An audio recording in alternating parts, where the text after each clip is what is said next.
Em primeiro lugar, é preciso você ser coerente, né? E eu sou uma pessoa coerente com meus princípios, com meus valores, com as minhas ideias.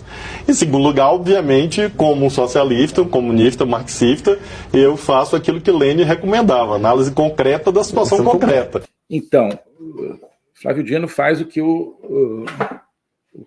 Lenin recomendava. Vamos ver aqui uma citação do Lenin, tá? Para a gente ver o tipo de coisa que o Lenin recomendava. Vou pegar aqui o livro O Estado e a Revolução, de Vladimir Lenin. Vladimir Ilyich Ulyanov, né? O nome dele. Lenin é um apelido. Os líderes comunistas gostam desse tipo de apelido. Lula, né? Por exemplo, não é o nome dele, né? Mas incorporou no nome. Talvez não por coincidência, né? Stalin também não era o nome dele. Era Josip Djugashvili, o nome da Geórgia, né? E Lula também, a Luiz Inácio da Silva, né? Virou Lula, então Lula, Lenin, Stalin, né? Tem alguma coisa leva esses camaradas a quererem mudar de nome, né? Usar esses nomes, esses apelidos, como se fossem nome. Bem, então, no livro O Estado e a Revolução, que é também logo dos anos posteriores à Revolução Soviética, o Lenin vai sustentar que a social-democracia ou seja, que a democracia é um falso caminho e que os comunistas que querem algum tipo de democracia estão no caminho errado, né? Que não dá para construir a sociedade que eles querem, né, que é com o poder total para o partido, na forma de uma progressiva conquista de determinados direitos votados em parlamentos, né, com separação de poderes, tudo isso. Né? Não dá para ter democracia. E aí isso tem a ver com a polêmica dele com Karl Kautsky, que era o grande pensador marxista da época, considerado papa do marxismo até surgir a Revolução Russa. Estamos justamente no curso de Logopolítica, examinando o pensamento de Karl Kautsky e a sua disputa com Lenin. Né? Isso é fundamental para entender o marxismo. Mas o Kautsky dizia, olha, não, a gente tem que manter a democracia, efetiva mesmo depois da Revolução, essa coisa de ditadura do proletariado que o Marx falava, na verdade é uma figura de linguagem, estava querendo limpar a barra do Marx, né? Não é para ser ditadura, e o Lenin fala, não, é para ser ditadura mesmo. E o Lenin, então, vai citar, nesse livro, que é importantíssimo também, uma frase do Engels, né, o amigo do Marx, né, entrou para a história como amigo do Marx, né, mas é um pensador em si mesmo também importante para o marxismo. Né. Então, em 1894, portanto, nessa época de definição ali, o que vai ser social-democracia, o que vai ser comunismo, o Engels escreveu o seguinte, e citado por Lenin. Né. Então, hoje, a palavra social-democrata pode até, eu estou lendo aqui do inglês também, né? Pode até servir, pode ter a sua serventia, né? Mesmo que ela seja inexata, né? Porque pode servir para um partido cujo programa econômico é não meramente socialista em geral, mas diretamente comunista, né? Para um partido cujo objetivo político último é a conquista do Estado como um todo e, consequentemente, da democracia também. Ou seja, a conquista da democracia, ou seja, na verdade, a derrota da democracia. Então, aqui, ele está dizendo, olha, para os comunistas, o termo social-democrata não é tão bom, mas deixa, é o que Engels está dizendo. Deixa por enquanto, porque esse é um nome que já tinha pegado, né? Mas aí o Engels vai dizer, olha, que é, digamos, o porta-voz naquele momento da pureza do pensamento marxista, mas o importante é o seguinte, o programa, né, não é apenas um programa socialista, né? ou seja, não é apenas um programa na economia, na estrutura de propriedade, né? Um programa de transformar a estrutura de propriedade, da propriedade privada na propriedade coletiva. Isso seria o socialismo, né? Mas o programa não é meramente socialista em geral, mas diretamente comunista. O que significa? Um partido cujo objetivo político último é a conquista do Estado como um todo, a conquista inteira do Estado. Em inglês, conquest of the whole state, né? E, consequentemente, conquista da democracia também. Então, várias coisas aqui, né? Você vê, olha, social-democracia era um nome, né, que ele achava aceitável para o comunismo, talvez justamente porque disfarçasse mais o objetivo mais cru do comunismo. O comunismo, acho que já nasce com é uma palavra que já nasce com uma conotação negativa, né? As pessoas aqui, antes de ter havido todas as matanças promovidas pelo comunismo, mas já no século XIX as pessoas acho que não já respiravam alguma coisa, já farejavam alguma coisa muito ruim no comunismo. Então Engels fala, não, deixa aí o termo social-democrata, depois Lenin vai mudar isso, mas deixa, porque já está no poder, né? Mas enquanto não tem o poder, eles se chamam de social-democratas talvez para assustar menos. Porque tem aí a palavra democrata, tem a palavra social, social, tudo pelo social, aquele negócio, e tem a palavra democrata, falam, tem esse pessoal aí querendo mudar a sociedade, mas vai continuar sendo democrático, então não vamos nos preocupar muito, né? Então você vê também o utilitarismo sempre presente no pensamento marxista, aqui nessa frase de Engels, citada por Lenin, né? Lenin não cita nada por acaso, citada por Lenin com aprovação. Utilitarismo, no sentido, olha, não estou aqui procurando qual é a melhor designação para o nosso partido, não, né? Do ponto de vista de refletir o que ele realmente quer. Então, se a designação hoje é de Partido Social Democrata, isso aí até tem uma certa utilidade, deixa aí. O importante é que, por trás dessa designação, né, que reconhecidamente pode enganar muita gente, por trás dessa designação, existe uma realidade, né? Existe um programa efetivo. E qual é esse programa efetivo? Não é o socialismo. O socialismo é apenas um aspecto secundário. O objetivo efetivo é o poder, né? A conquista do Estado como um todo e a destruição da democracia. A conquista da democracia. A conquista no sentido de, né, submeter a democracia a um conquistador, que é o partido, que vai ser o partido, chamado depois Partido Comunista, né? Então, deixa as pessoas acharem que, né, tem aqui um partido que quer determinadas reformas e tal, e que vai continuar sendo democrático, o que nós queremos é o poder total. E o Lenin usa isso para embasar a sua tese de que desde Marx e Engels, né, os fundadores do marxismo, né, a ideia nunca foi ter democracia, a ideia sempre foi de submeter a democracia, subjugar a democracia e criar um poder total, né? Então, o socialismo, né, não é o objetivo principal, né? Então, continua Lenin, um pouco depois, no mesmo livro. Constantemente é esquecido que a eliminação do Estado também envolve a abolição da democracia, né? E que o desaparecimento progressivo do Estado significa o desaparecimento da democracia.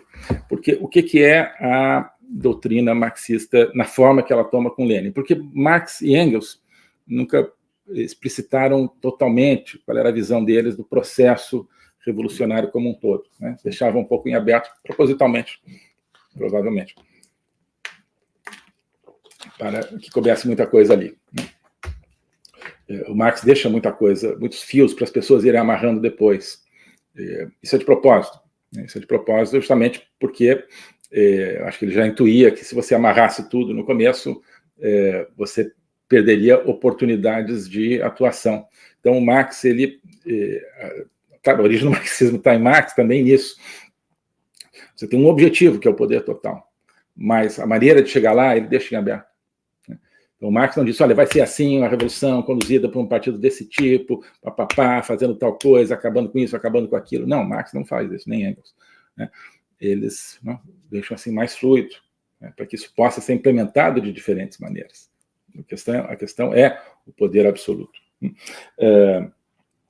Mas a maneira que Lenin dá para o marxismo é basicamente aquela que a gente conhece hoje, o que deveria conhecer, que é o seguinte: você tem uma fase que é a democracia burguesa, né, ou outro tipo de regime, mas no caso dos países europeus ali era a democracia burguesa, ou seja, a democracia que a gente conhece aí, parlamento, com 3 poderes, com imprensa livre, etc. Você tem uma revolução socialista, você tem uma revolução que transforma essa democracia num regime socialista, submetido a uma ditadura do proletariado.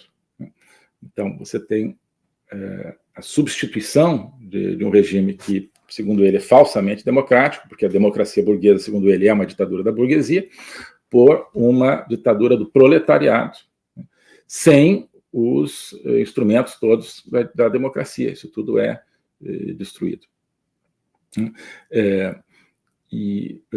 Você tem, então, o socialismo implementado na economia, com a abolição da propriedade privada, embora isso não seja tão determinante assim, porque o próprio Lenin, né, no período da nova política econômica, ele permite determinados elementos de propriedade privada,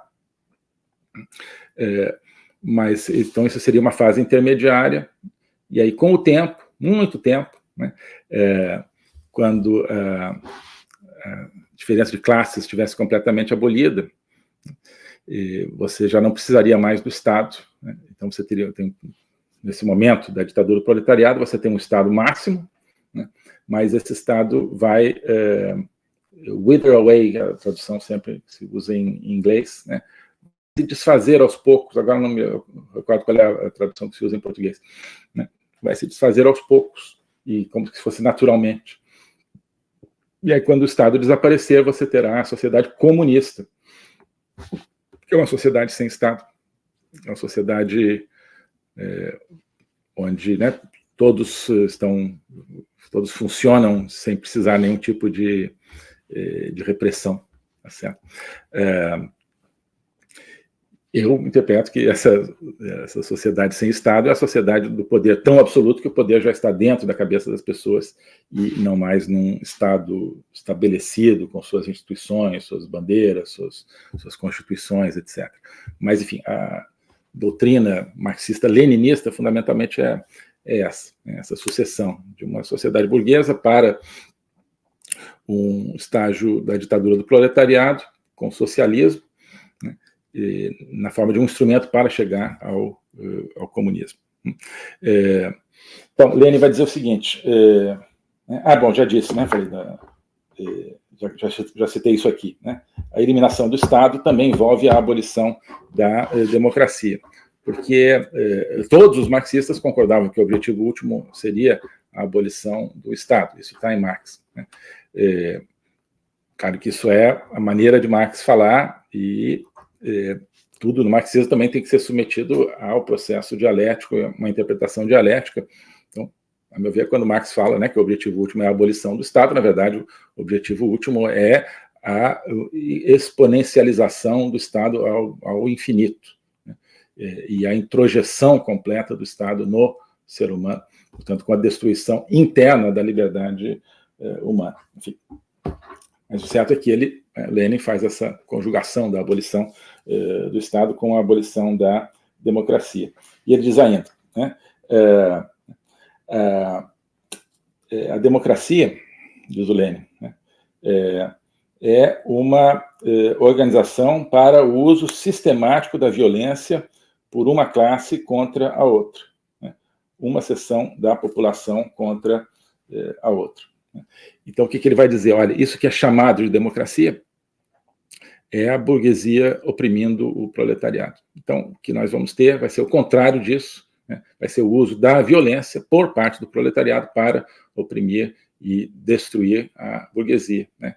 Então, não tem nada de democracia, porque também não tinha nada de democracia na chamada democracia. Isso é o pensamento do Lenin, né? Isso é o que Lenin recomenda, que você use a liberdade máxima, você use o máximo de violência, né, que tiver à sua disposição para destruir os inimigos da sua classe, os inimigos do seu projeto de poder, né? Então, ele diz, ao procurar o socialismo, nós estamos convencidos de que ele se desenvolverá em comunismo, né? E aí, né, em conexão com isso, a necessidade da violência, né, de uma pessoa sobre outra, de uma seção da população sobre a outra, vai desaparecer, porque as pessoas se tornarão acostumadas a observar as condições elementares da vida social, sem violência e sem subordinação. Tá? Então, está claro que vai haver violência, né? Que a violência vai ser a essência na fase da ditadura do proletariado. Né? É necessário. Agora, essa necessidade vai desaparecer, né, da promoção da violência de uma pessoa sobre a outra, de uma classe sobre a outra, de uma parte da sociedade sobre a outra, vai desaparecer quando? Quando as pessoas estiverem acostumadas a observar as condições elementares da vida social sem violência e sem subordinação, né?